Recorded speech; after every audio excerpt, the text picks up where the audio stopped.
Hi, everybody. Professor King here. I know this is a little bit different this week, or this midweek, I should say, because I'm posting a video for the midweek check-in as opposed to just a list of paragraphs like I normally do. But I wanted to do this because I want to help you all to navigate a few things, just in case the first time around you may have missed them, or in sort of the flurry and hubbub of school and quarantine and everything else, that something got lost along the way. So that's why I'm sharing a video today. I'll do my best to keep it as short and sweet and simple as possible, because I know I have a tendency to prattle on sometimes.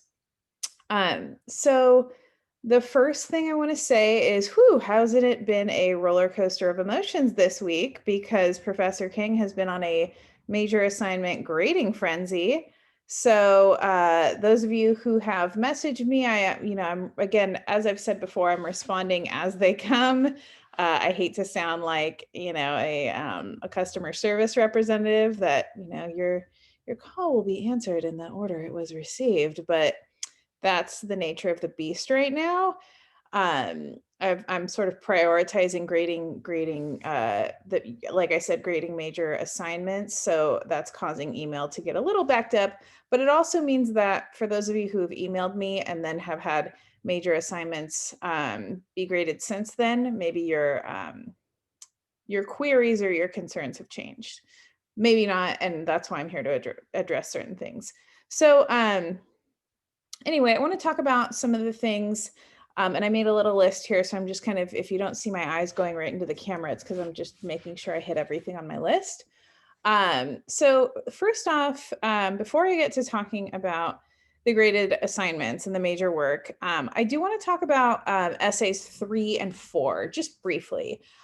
You'll notice that this week I did post an older video that discusses essays 3 and 4 in terms of, how to do some refreshers on research, thinking about essays. And in the video, I call them essays 4 and 5 because I used to be even more of a monster, if you can believe it. And I had one extra essay in each class. So now they're essays 3 and 4, lucky you all. And, the essay 3 is kind of serves as an annotated bibliography, roughly, right? It's a little bit different. And then essay 4 is a final research essay.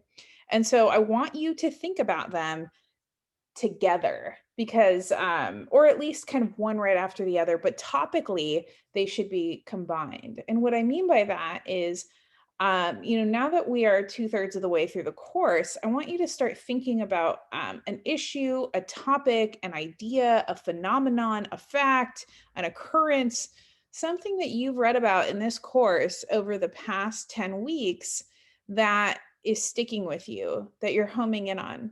I've had students say that some things that help if you are unsure of where to go is reviewing some of your old discussion boards and kind of seeing what you had the most to say about in terms of finding a topic. Um, I do provide that chart at the top of essay 3 to kind of give you a refresher on some of the different things that have been discussed in this course, but it's not a bad idea to think about the class readings that you felt the most strongly about, that you had the most to say about, that you want to know more about, and and perform deeper research on, et cetera, et cetera. And then that topic lead is going to catalyze and encourage what you do for essays 3 and 4.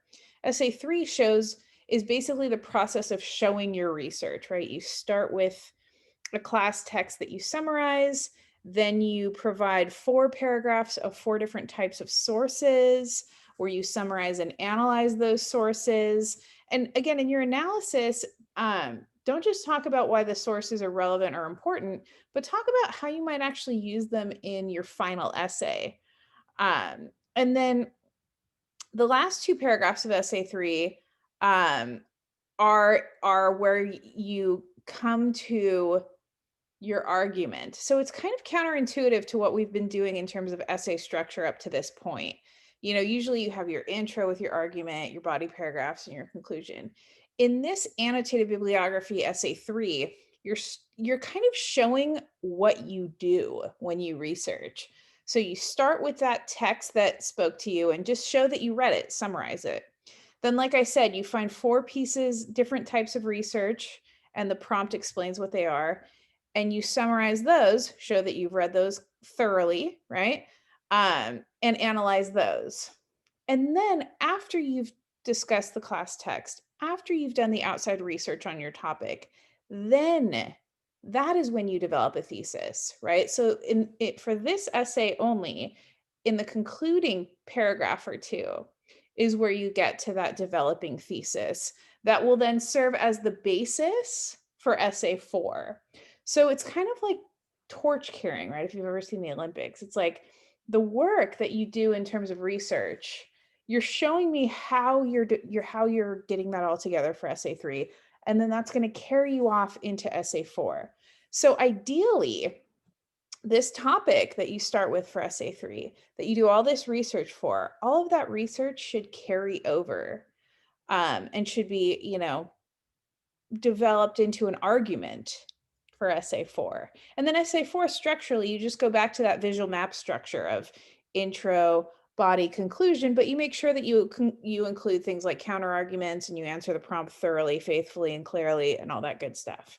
Okay, that's what I'll say about those. So think about them together, right? Think about them together or sequentially, because topically, essay 3 and essay 4, like I said, should center on the same topic. You're developing it as you go.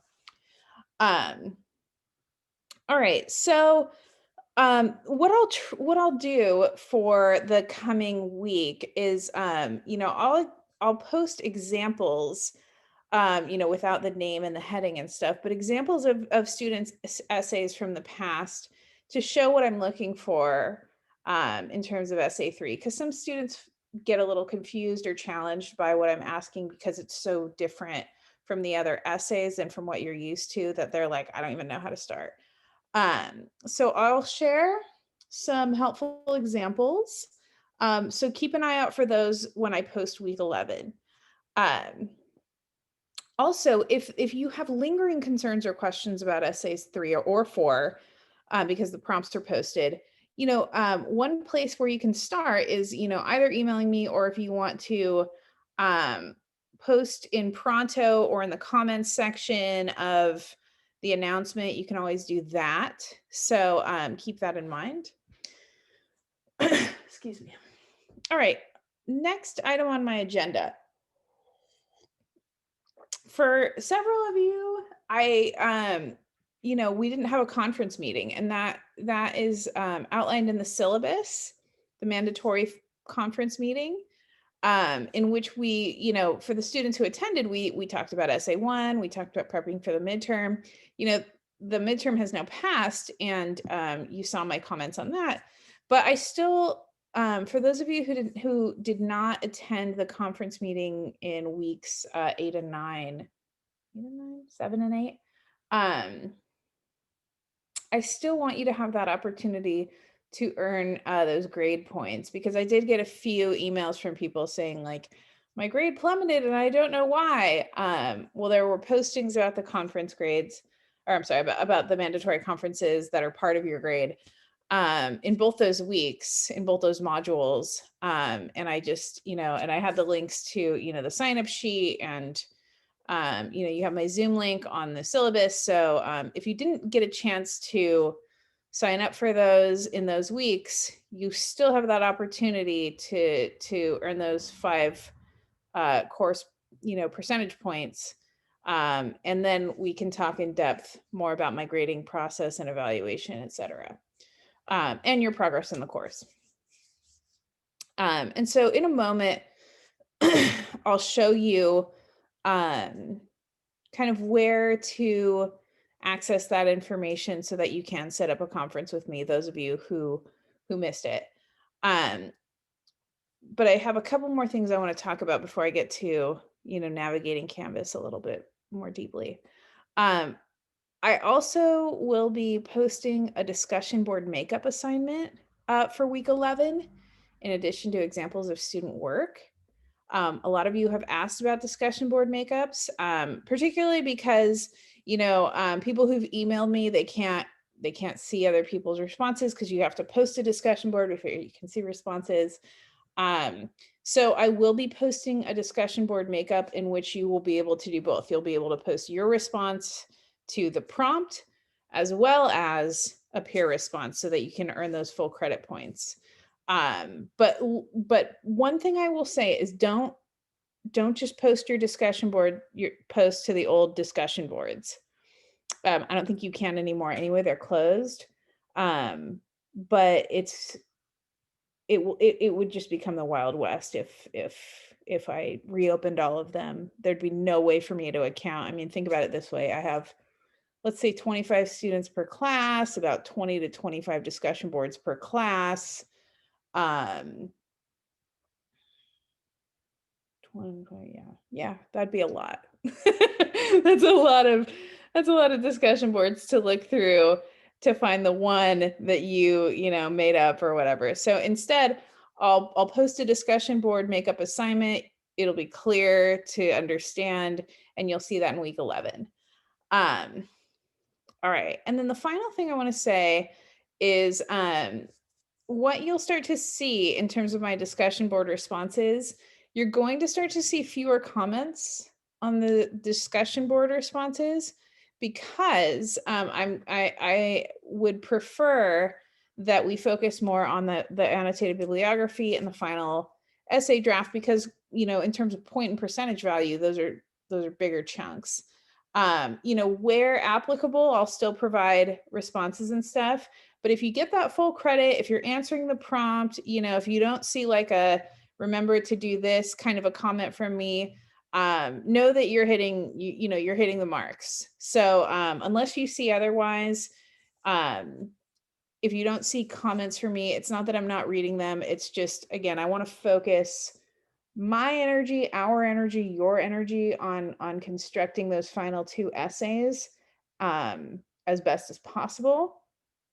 And I think we're getting we're getting the discussion boards at this point. I don't think anyone is completely off the map here.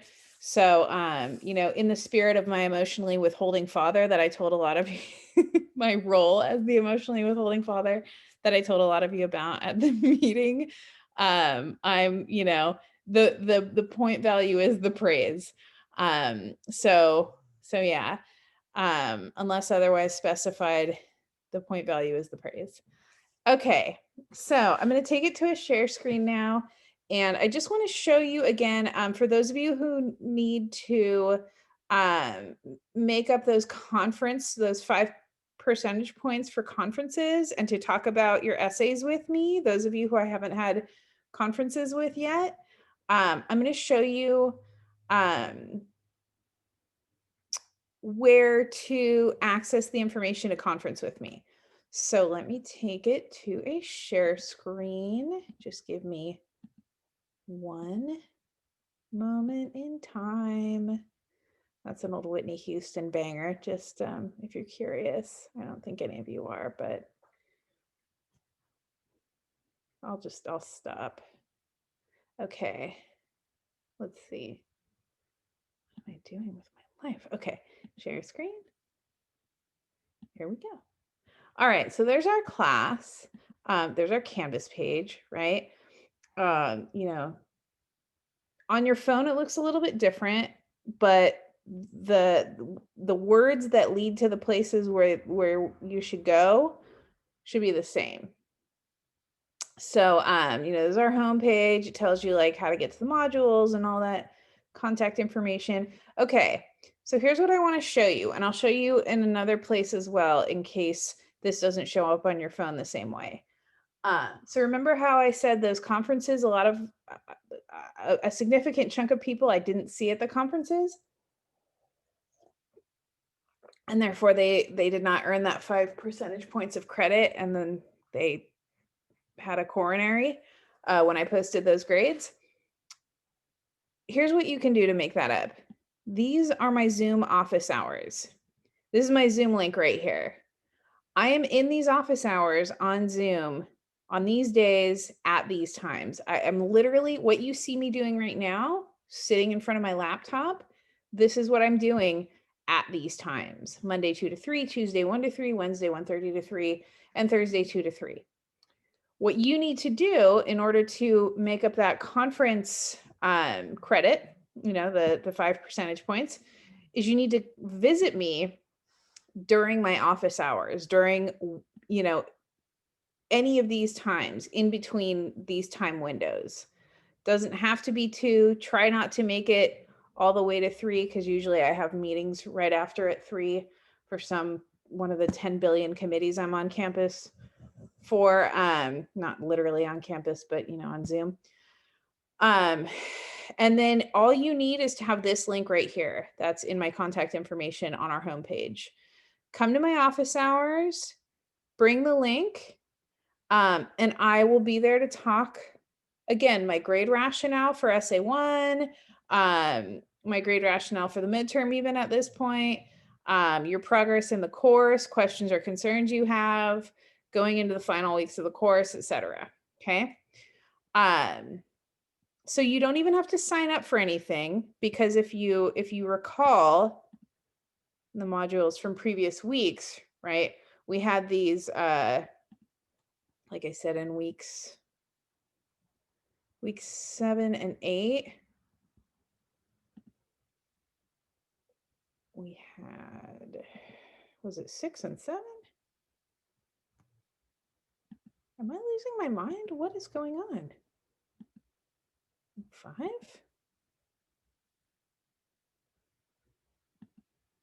No, couldn't have been week 5. Well, maybe I am losing my mind. Oh no, here we go. Week 9. The link to the conference sign up. So, oh, that's right. And then I posted an announcement and I updated it.